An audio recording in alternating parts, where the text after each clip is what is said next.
Good morning, students of class 6. This is the second video. From Civics Chapter 4. The name of the chapter is Key Features of a Democratic Government. In the first video, we have discussed about the factors behind the success of a democratic government. Now we will see here the next factor behind the success of a democratic government is resolving conflicts. We have discussed about people's participation and right to freedom in that video. Now we will see here the resolving conflicts and equality and justice are the next factor behind the success of a democracy.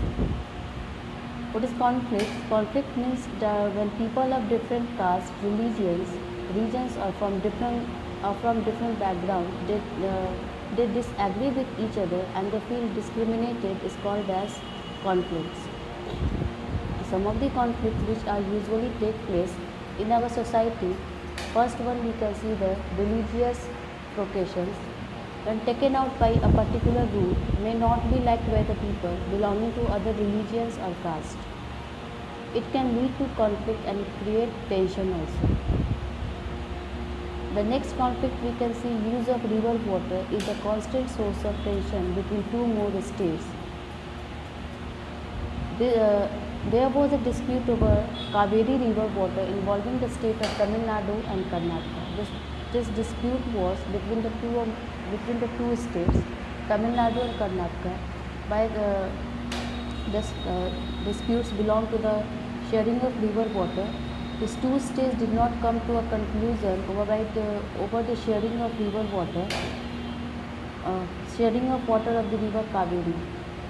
Ultimately, the central government had to intervene to resolve the disputes. The Kaveri water dispute tribunal gave a verdict which benefited not only to Tamil Nadu and Karnataka but also Kerala and Puducherry, the other parties to the dispute. The Kaveri sharing of water conflict arose due to scanty rainfall and sometimes because of the faulty management practices. Similarly, the Krishna river water also issues involved in the state of Andhra Pradesh and Karnataka, and these issues have resulted in tension between these states. Due to the sharing of river water between Karnataka, Andhra Pradesh, Kerala, Pondicherry and Tamil Nadu also, we can see here the conflict arose. Such disputes should be resolved in keeping with the democratic traditions of sending the matters to a tribunal to find a lasting solutions. Next we can see the equality and justice. Equality and justice is the next factor behind the success of a democracy. Political democracy is meaningless unless it is accompanied by economic equality and social justice. Equality and justice cannot be separated as they are the two sides of the coin. We cannot separate the justice and equality because justice cannot be achieved unless the peoples are not treated equally. We can give justice only when the peoples are treated equally in our societies. So that's why justice and equalities cannot be separated and they are the two sides of the same coin. The Constitution of India has abolished untouchability. The Constitution's practicing untouchability is any form is punishable offence under law. Under Article 17, abolition of untouchability take place. The Constitution also assures its citizens to provide equality of status and opportunity as well as justice in social, economic and political area. According to our Indian Constitution, is provide equality of status and opportunities as well as justice in social level and economic level as well as political level also. In our constitutions, it had made some special provisions for scheduled castes, scheduled tribes and other backward castes also, as well as some other minorities to bring them apart with other communities, so that they should also get equal opportunities in our society. They should not feel discriminated in our society. In India, the proportions of women in legislature is very low. They deserve a better treatment in society. In India, we can see the proportions of women in legislature is very low. So there should be, means seats should be reserved in the parliament also for women.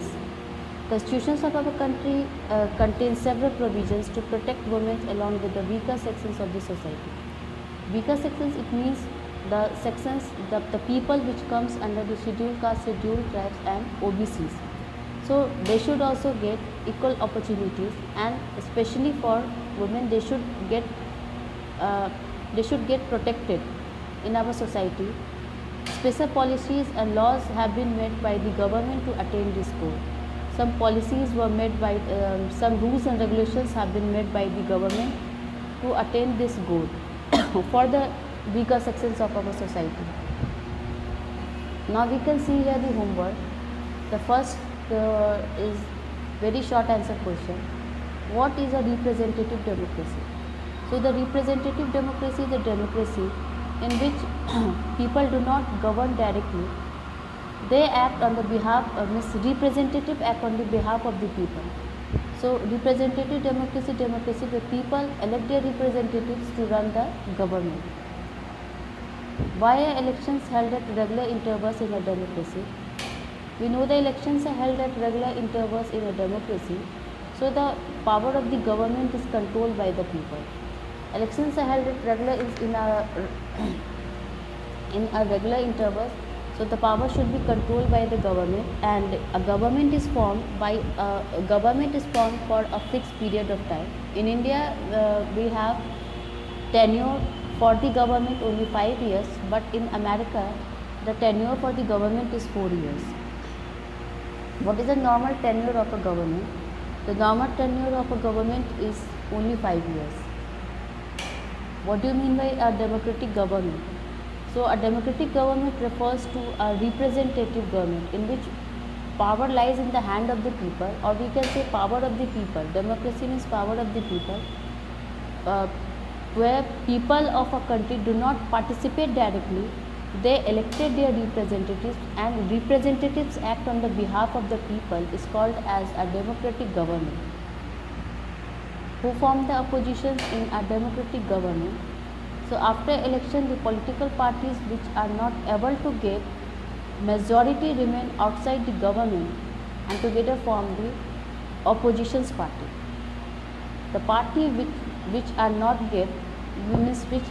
able to get majority number of seats, they only form the oppositions party.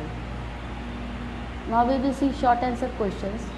The first question is, describe how government is formed in a representative democracy. So in a representative democracy, government is formed by the representatives chosen by and responsible to the voters.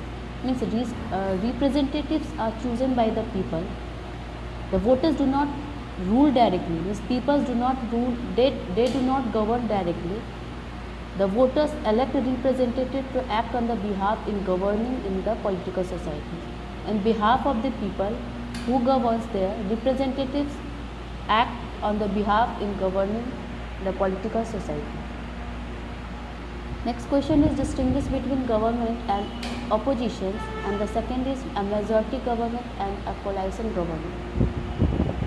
Government means the political party with the largest number of seats can form the government only, and if it receives the support of other parties, if the government receives the support of the other party, well, the parties that are in the minority form the oppositions.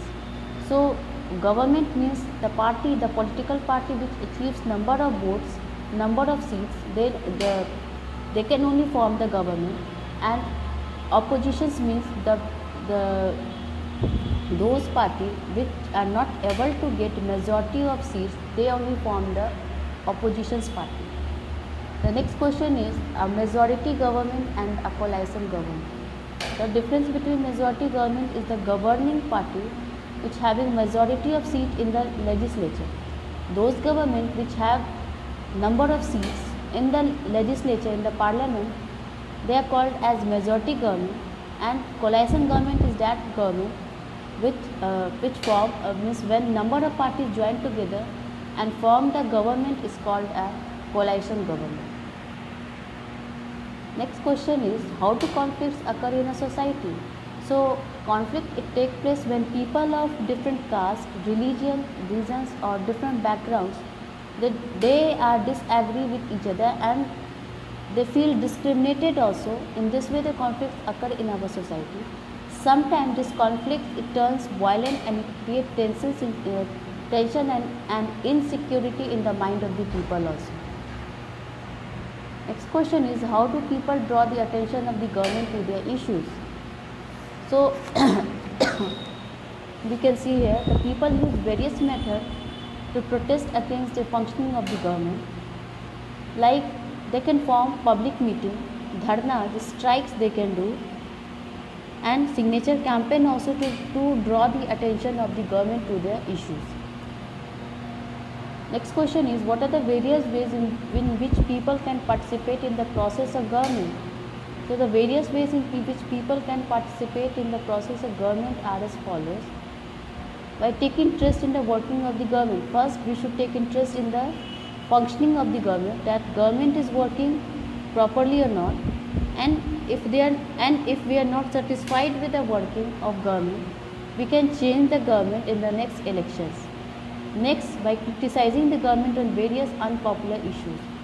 We can criticize the government also on their various unpopular issues by taking out the rallies and by holding the signature campaign. These are the methods in which people can participate in the process of government. Process of government. So this is all for today, students.